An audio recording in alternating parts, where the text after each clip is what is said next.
nakakapagod na rin eh. Tapos nakailang balik na kami sa Senado, walang aksyon. Kumbaga, pinasapasa na lang kami kung kani-kanino. Tapos nagkarating na rin kami sa Baguio.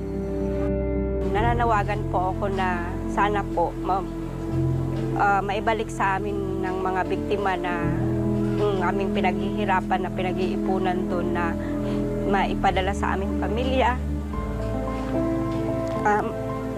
Marami po sa mga kasama ko sa bahay na biktima rin sila, 4 na karton. Si Ruchi at si Rosa Marie ay parehong mga OFW mula sa Middle East. Taong 2023 pa nila ipinadala ang kanilang balikbayan boxes sa Pilipinas habang sila ay nasa ibayong dagat. Pag-uwi nila sa bansa, ang inaasahang balikbayan box na ilang buwan nilang pinag-ipunan para sa kanilang pamilya ay